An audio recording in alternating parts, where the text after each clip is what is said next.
Nagpahigayon og panagpulong ang Cagayan de Oro City Price Coordinating Council uban ang Department of Trade and Industry uban ang rice retailers o vendors sa Cogon ug Carmen Market sa syudad aron hisgutan ang pagpatuman sa ubos nga presyo sa pagpamaligya og bugas. Kini man dunay imported nga bugas nga gitagana nga ubos ang pangayo sa vendor sa presyo gikan sa supplier. Ani report ni Cyril Chavez.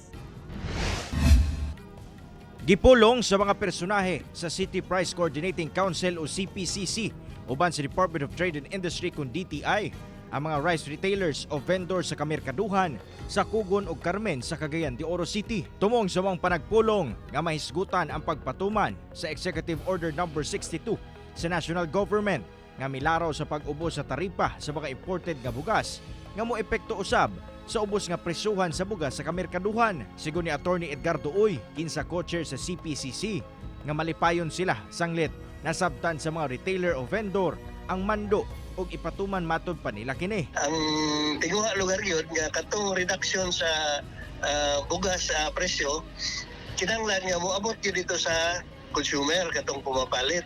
Kay lisod kung ibaligya sa importer o barato dito sa mga retailer o niya ang retailer ilang paginan siya nagdako. Dugang sa opisyal nga tungod sa mong kamanduan, mamahimo na nga makapalit ang mga konsumante og bugas gikan sa 39 pesos hantod sa 49 pesos matag kilo sa panahon nga moabot na ang supply sa mong imported nga bugas. Alang kang Franklin Dagkuta, kinsa presidente sa Cogon Rice Retailers, abli sila sa mong mando sa gobyerno tungod nakasabot sab sila nga kinahanglan sa mga konsumante ang barato ug dekalidad nga bugas. Apan, aduna sab kunoy kabalaka ang mga mamaligyaay. Kung pananglitan mo balibad na ilang supplier gikan sa Myanmar o Pakistan kay mao man nga bugas karon ang ilang ibaligya og barato.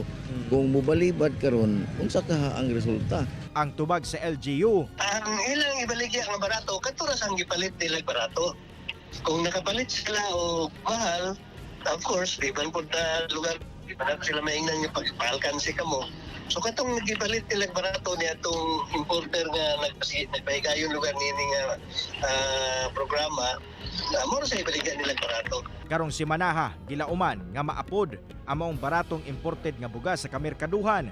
Busa, lauman ang dugang bugas nga mapilian nga ubos ang presyo. Ginaplansya pasab sa LGU ang paglibot suroy sa uban pang retailer sa syudad aron mapahimangnuan sila sa nasangpit nga executive order nga gamando sa presyo sa bugas. Kauban si Makoy Sempron, Cyril Chavez, 1 Mindanao.